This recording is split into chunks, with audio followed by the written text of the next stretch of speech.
Hey guys, so I'm staying in this place at the moment because I'm going to be visiting the Laurel and Hardy Museum. Yeah, I've just arrived here today. Today's a Friday, I'm filming this, and I'll be staying here over the weekend.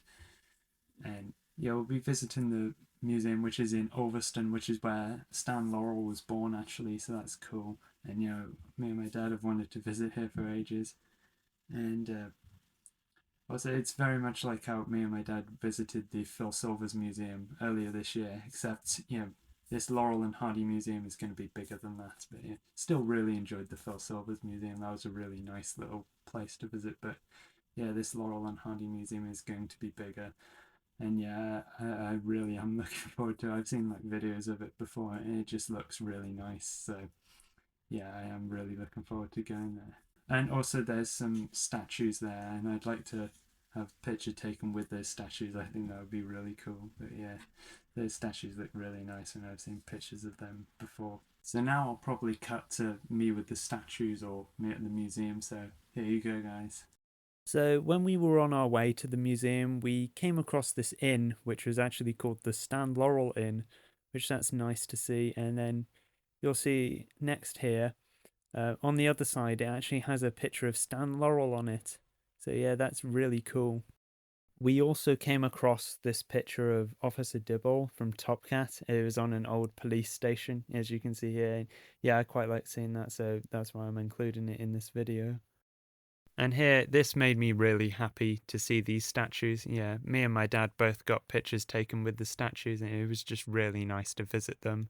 And here's some information about how the statues were unveiled by the comedian Ken Dodd in the year 2009.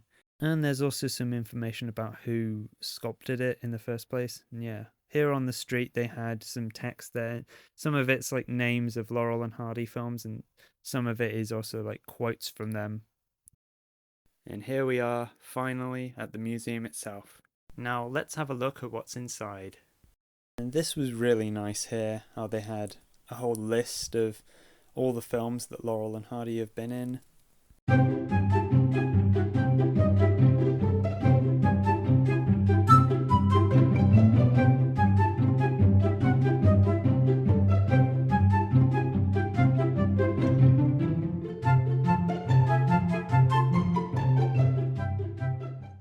I did like how here, as you'll see, they had a screen that was playing Laurel and Hardy films, and you could sit there in that little cinema and watch them.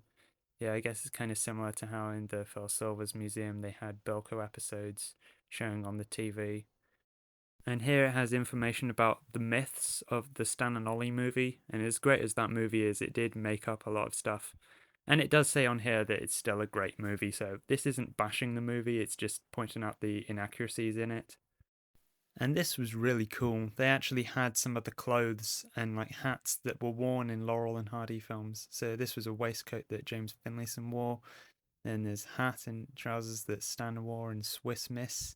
Yeah, it was really cool that they had these. Yeah, really, really cool.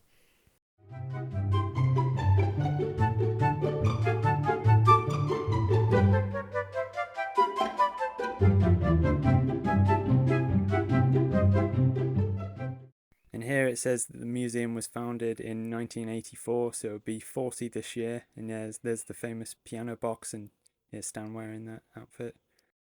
Here's posters for March of the Wooden Soldiers and Big Business, two great films from them. And over here there's some information about Hal Roach, and there's some Our Gang stuff on there, which is really nice to see. I love those shorts as well. This is especially a nice picture. It has Stan and Ollie meeting some of the Our Gang kids. And this is quite interesting to see. This is from a film called The Fighting Kentuckian, which is a film that Oliver Hardy did with John Wayne, interestingly. Here's some VHS tapes. There were some DVDs as well. They also had the Stan and Ollie movie, which is nice.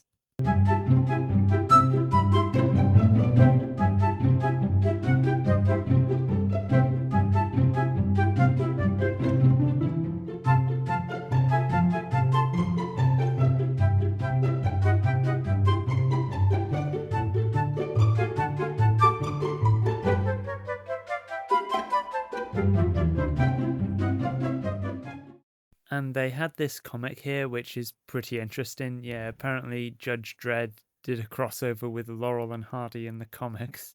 Yeah. Here's some information about some of the supporting actors in Laurel and Hardy films. Yeah, I think there were a lot of really great supporting actors in those films. Laurel and Hardy themselves were great, but a lot of the actors surrounding them in those films were great as well.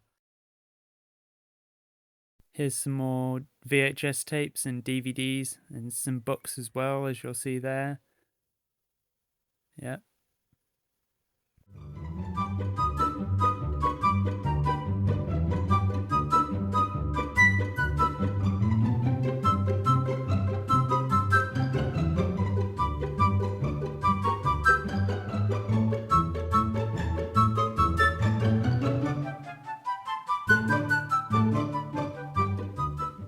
And here's some Laurel and Hardy signatures. It's cool that they had these.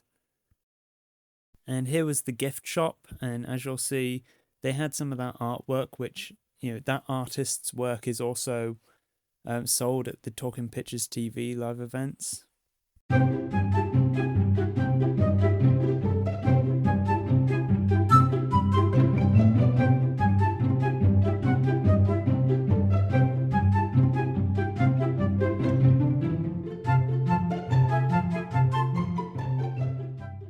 Okay, so what did you think of the museum?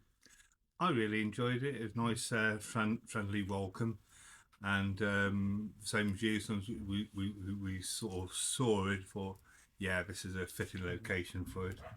We went in, it just sort of felt like an old place as well. Yeah. Like, so that also got that resonance with the time gone past, the past sort of thing. So Yeah. it was a really good experience. Yeah, and I think you might not have been there when this happened, but the guy who worked there, he thought that I'd been there before because he'd recognized me, but we figured out what it was. It was actually he recognized me from a Facebook post in a Laurel and Hardy group where I showed that I'd got the book that Yeah, I brought with me now.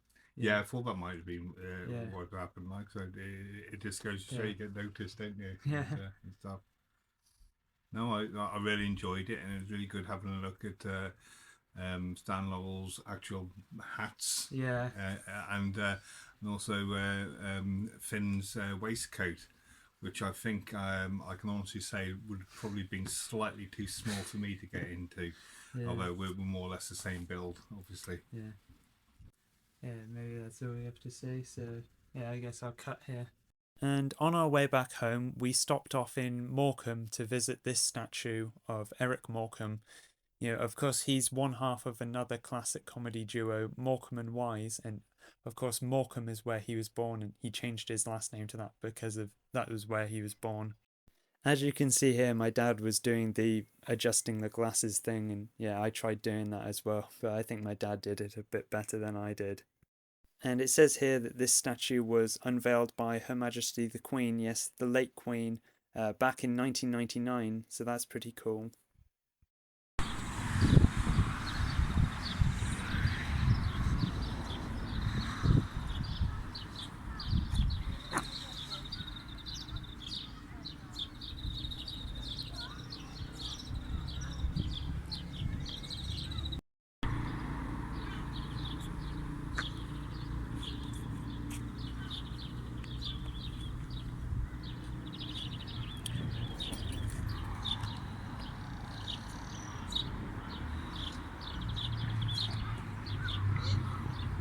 So on the stairs here, as you can see, it has the lyrics to the famous Morecambe and Wise song, which is really nice for them to do.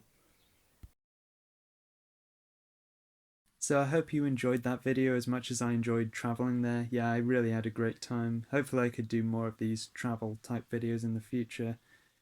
But yeah, it was really nice to visit the museum and also those statues and stuff. Yeah, so thanks everyone for watching this video, and see you later. Bye.